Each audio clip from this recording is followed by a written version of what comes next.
নমস্কার সবাইকে। আশা করি সবাই ভীষণ ভালো আছো। চলে এসেছি অন্যান্য দিনের মতো আজও একটা নতুন রেসিপি নিয়ে। কি গো, দিদিরা আসবে, একটু শরবতের কিছু এনে দাও, শরবত করে দেবো তো।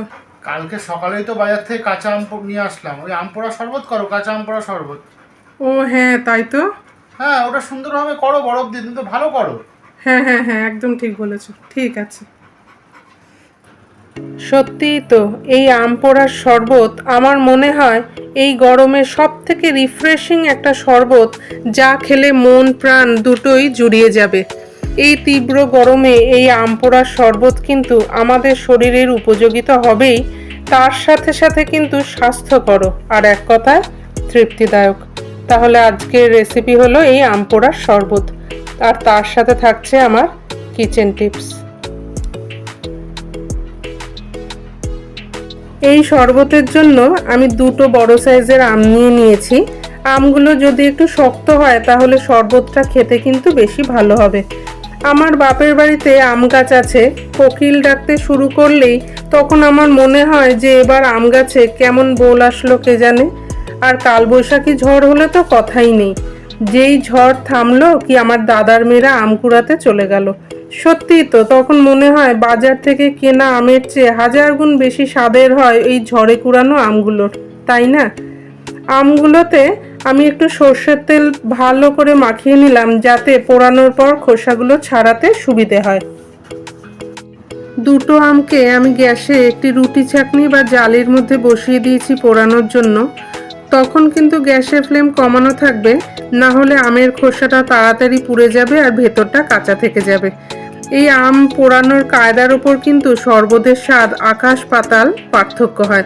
যদি তোমরা এটা মাটির উনুনে পোড়াতে পারো সব থেকে ভালো হয়। এইভাবে উল্টে পাল্টে আমগুলোকে পুড়িয়ে নিতে হবে। যদি ক্র্যাচার থাকে তাহলে আমগুলো উল্টাতে খুব সুবিধা হবে, কারণ তা আমি এক্ষুনি বলে দিচ্ছি।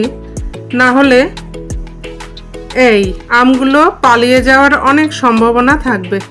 এর জন্য ক্র্যাচার থাকলে এই জিনিসটা আর হবে না। আমগুলোকে একটু সময় নিয়ে পোড়াতে হবে, যতক্ষণ না খোসাটা পুড়ে কয়লা হয়ে যাচ্ছে, ঠিক এরকম। এবার এগুলোকে জলের মধ্যে দিয়ে ঠান্ডা করে নেব। আমগুলোকে এবার জলের মধ্যে দিয়ে দেব ঠান্ডা করার জন্য। এবার এই শরবতের জন্য দুটো মশলা বানাতে হবে, চলো সেগুলোকে বানিয়ে নিই। এবার আমরা একটা ভাজা মশলা তৈরি করে নেব। এই মশলাগুলোর পরিমাণ কিন্তু সব একই হবে, যেরকম 1 চামচ জিরে, 1 চামচ ধনে, 1 চামচ মৌরি, দুটো শুকনো লঙ্কা, দুটো এলাচ, একটু বিট নুনের সঙ্গে শুকনো খোলায় ভেজে নিয়ে গুঁড়ো করতে হবে। এই মশলাটা, এই ভাজা মশলাটা তোমরা যে কোনো এয়ারটাইট কৌটোয় রেখে অনেক দিন পর্যন্ত সংরক্ষণ করতে পারবে। ভাজা হয়ে গেছে, এবার ঠান্ডা করে গুঁড়ো করে নেব। মশলাটা আমাদের বানানো হয়ে গেছে। এবার এই মশলাটাকে একটা পাত্রে ঢেলে নেব। ঢেলে দ্বিতীয় যে পেস্ট বানাতে হবে সেটাকে তৈরি করে নেব।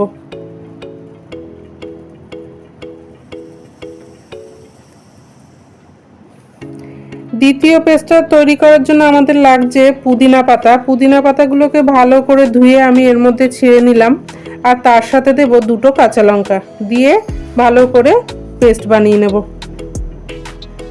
পুদিনা পাতা আর লঙ্কার পেস্টও আমাদের তৈরি। এবার চলো দেখে নিই। আমগুলো মনে হয় ঠান্ডা হয়ে গেছে, আমগুলোর খোসাগুলো ছাড়িয়ে নেওয়া যাক।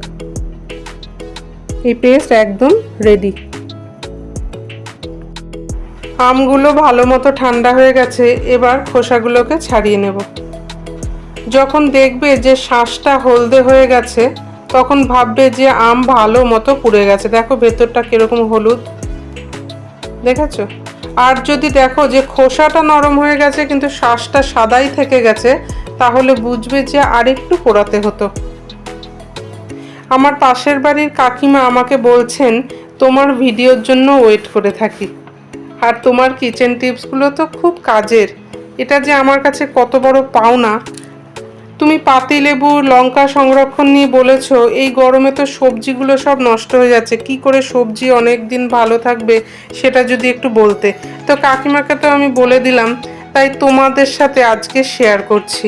আর কিছুই না, সবজিগুলোকে খবরের কাগজে মুড়ে তারপর সেপারেট প্লাস্টিকের প্যাকেটে করে রাখো, দেখবে সবজি অনেক দিন পর্যন্ত ভালো থাকবে।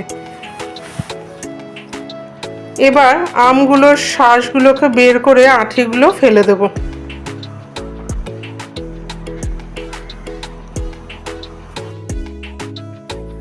আমাদের আজকের আমগুলো ভালোই টক ছিল, এর জন্য চিনিটা একটু বেশিই লেগেছে। আর তার সাথে দিলাম পরিমাণ মতো বিট নুন, দিয়ে ভালো করে মিশিয়ে নেব। আচ্ছা, এখানে একটা কথা বলি, এই মিশ্রণটাকে মিক্সারে দেওয়া যেতেই পারে, কিন্তু আমি এই কাটার সাহায্যেই ঘুটে নিয়েছি, যাতে শরবতটা যখন খাবে না তখন আমগুলো একটু মুখে পড়লে খেতে আরও ভালো লাগে। এই মিশ্রণটাকে কোনো এয়ারটাইট কৌটোতে ফ্রিজে অনেক দিন পর্যন্ত রাখা যায়। যখন ইচ্ছে হবে মিশ্রণটা 1 চামচ দিয়ে অল্প চিনি নুন অ্যাডজাস্ট করে ঠান্ডা জল দিয়ে শরবত বানাতে পারবে।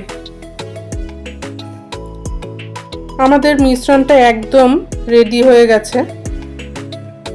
এবার চলো বাকি কাজটা করে নিই। এবার একটা পাত্রে 500 ml এর মতো ঠান্ডা জল দিয়ে তাতে কিছুটা বরফ কুচি দিলাম, আর তাতে একটু জলজিরা দিয়ে যে ভাজা মশলাটা বানিয়েছিলাম সেটা দিলাম 1.5 চামচের মতো, দিয়ে পুদিনা পাতা আর লঙ্কার যে পেস্টটা বানিয়েছিলাম সেটা দিয়ে দিলাম। দেওয়ার পর তারপর আম পোড়া শাঁসের যে মিশ্রণটা বানিয়েছিলাম সেটা দিয়ে দিলাম 5 চামচের মতো। তারপর দিয়ে ভালো করে মেশালেই আমাদের আম পোড়া শরবত রেডি। এবার একটু ডেকোরেশন করা যাক। একটা পাত্রে একটু বিট নুন, কাশ্মীরি লঙ্কার গুঁড়ো আর চিনি দিয়ে একটা মিশ্রণ বানিয়ে রাখলাম। তারপর যে গ্লাসে শরবত দেবো সেই গ্লাসের মুখে পাতিলেবু দিয়ে গ্লাসটাকে এই মশলার ওপর ধরলেই ব্যাস, এরকমই তো চাইছিলাম। দেখো কি সুন্দর লাগছে দেখতে। এবার এই গ্লাসগুলোতে শরবত ঢেলে দেব।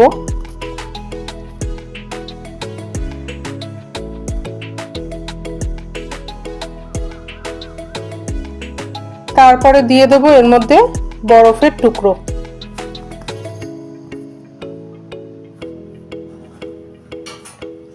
তারপর দুটো স্লাইস করা পাতিলেবু দিয়ে দিলেই একদম তৈরি হয়ে যাবে আম পোড়া শরবত পরিবেশনের জন্য। কেমন হয়েছে খেয়ে বলো? অসাধারণ, তৃপ্তি আসলো মনে। যা গরম, অসাধারণ অসাধারণ, কোনো কথা হবে না। ঠিক আছে, তোমরাও খাও, নাও খাও। হ্যাঁ হ্যাঁ খাচ্ছি। অসাধারণ অসাধারণ। তাহলে বলো তোমরা কবে বানিয়ে খাচ্ছ এই আম পোড়ার শরবত? রেসিপিটা কেমন লাগলো আমাকে কমেন্টে জানিও। আবার আসবো এরকমই একটা সহজ রেসিপি নিয়ে। নতুন নতুন রান্না পাওয়ার জন্য আমার চ্যানেলটিকে প্লিজ সাবস্ক্রাইব করে দিও। আর যদি ফেসবুক থেকে দেখে থাকো পেজটিকে ফলো করার অনুরোধ রইল।